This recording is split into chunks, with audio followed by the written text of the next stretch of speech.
Iya, kalau misalnya bisa sih pengennya yang bisa kejual soalnya kan masih cicilan bank. Terus kalau sekarang harus nerusin cicilannya juga berat. Jadi kalau nggak ada apa ya kayak pemasukan kayak kemarin kan rencananya tuh udah jauh gitu ya kan usaha, pengennya bisa dapat passive income gitu.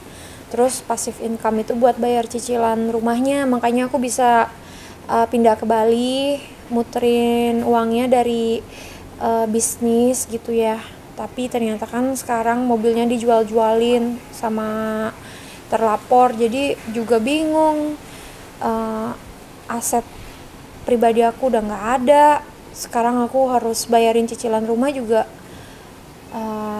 bukan hal yang mudah ya gitu. Apalagi aku nggak mau ngebebanin suami, soalnya suami juga udah ngeluarin banyak biaya juga buat rumah tangga, buat sekolah, buat hidup sehari-hari gitu. Jadi udah deh, lebih bijaksana ya udah mau nggak mau harus dilepas, karena daripada nggak bisa bayar cicilan, ngerepotin orang sana sini, dan kan bayar cicilan setiap bulan. Ada rumah-rumah yang harus dicicil itu kan nggak murah gitu. Jadi ya udah mau nggak mau lebih bijaksana kalau melepasnya gitu. Ya itu bener yang kayak aku cerita tadi, cicilannya kan nggak murah. Jadi karena nggak ada pendapatan masuk, terus nggak bisa bayar cicilan sebanyak itu, ya udah harus melepas rumahnya gitu. Karena nungguin kasus ini berjalan sampai terlapor bisa kembaliin semua uang dan aset milik aku kan juga perlu waktu gitu. Jangan sampai cicilan rumah membebani keluarga aku dan juga keluarga besar aku gitu. Aku nggak mau gitu. Kan gimana pun juga dulu ketika nyicil rumah, aku udah ada plan ke depan gitu, akan bayar segini tiap bulannya. Dengan apa ya, meskipun aku stop kerja di Jakarta pindah ke Bali, tapi aku udah tahu oh aku bisa muterin uang nih bisnis ini gitu. Tapi ternyata aku mengalami musibah,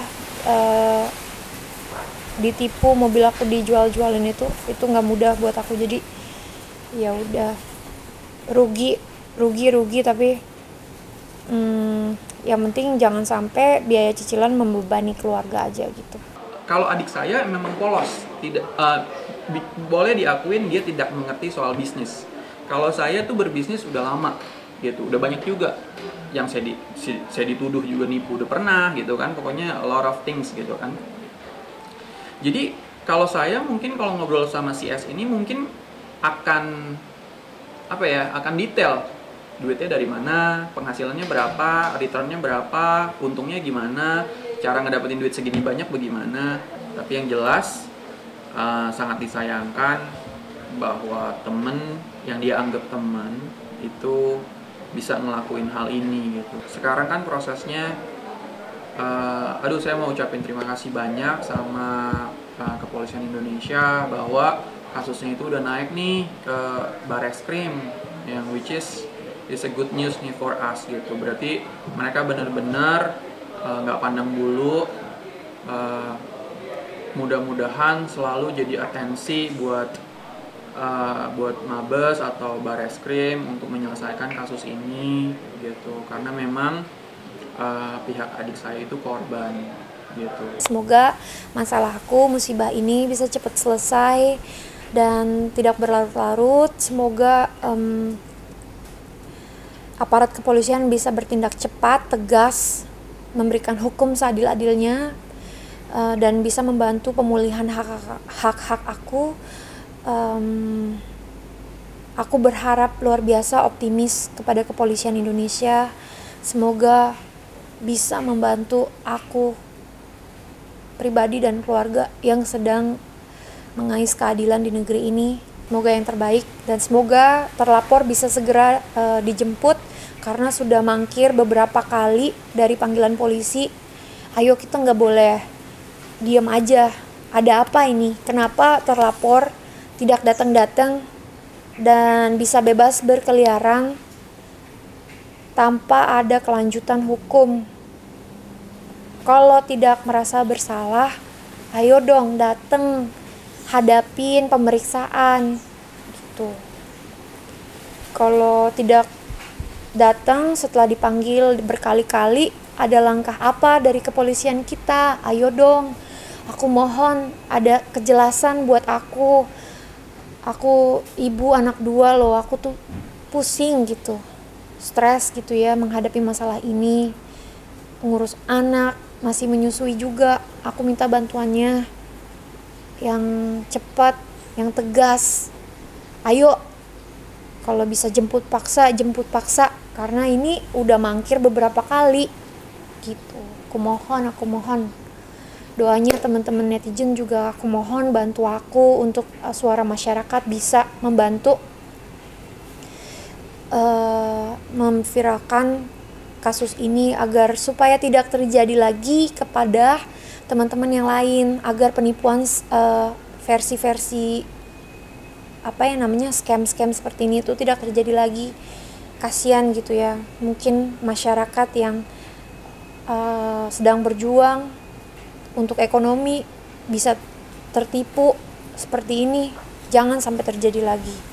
Jadi ayo kita viralkan supaya kasus ini cepat selesai, agar orang-orang di balik terlapor, yang mendukung terlapor, orang-orang yang diduga melakukan nya bersama-sama seperti sindikat, semoga bisa dijerat hukum agar bisa bertanggung jawab dan memberikan efek jerah. Amin. Wah iya pasti. Pertama aku jadi harus ngurusin kasus ini, bolak-balik Jakarta Bali, meeting sama pengacara, ketemu orang-orang untuk minta bantuan, nasihat gitu kan, langkah apa yang baik yang harus kita ambil segala macem. Banyak sih, rugi tenaga, pikiran, biaya, waktu, itu semua yang kita rugi gitu kan. Pertama batin sih, karena batin jadi blank gitu, kayak wah ini kenapa ya bisa terjadi sama aku, sama keluarga aku gitu, kenapa ya gitu. Jadi lebih ke batin sebenarnya. Iya, sebenarnya sih Jessica sendiri tuh udah yang nggak karuan ya gitu. Kita coba untuk kuatin sebagai keluarga, kita coba untuk kuatin, Vincent juga coba untuk kuatin, semuanya lah mencoba untuk nguatin si Jedar ini gitu. Rasanya tuh kayak teman terus nipu, terus udah gitu sekarang si penipu ini bilang bahwa nama dia dicemarin gitu. Sedangkan kalau memang dia ngerasa benar, muncul dong, bilang dong salahnya Jedar di mana. Ya buat aku pribadi ya, sebenarnya bukannya aku nggak mau kerja lagi juga ke Jakarta, tapi di Bali tuh aku ngerasa lebih sehat gitu kan. Mungkin teman-teman tahu aku punya autoimun hyperthyroid itu, penyakit itu bisa reda tapi bisa kambuh lagi, jadi nggak bisa hilang sepenuhnya gitu.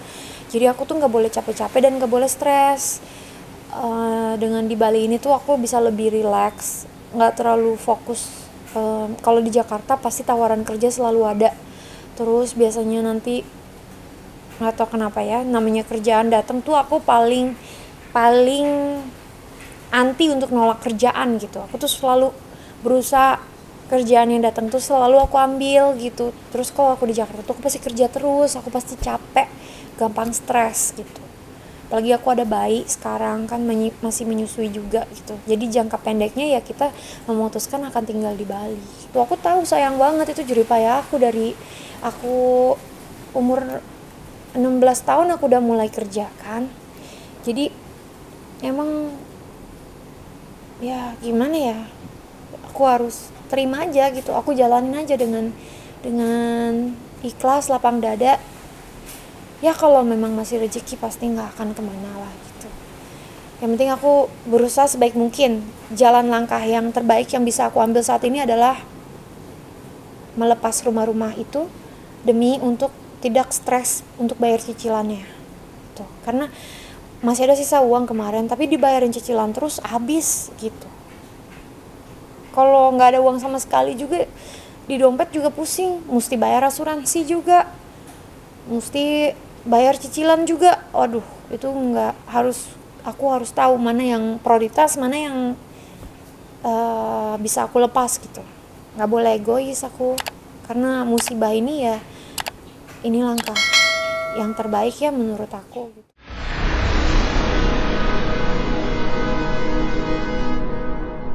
Jadi jangan lupa untuk subscribe Cumi Cumi.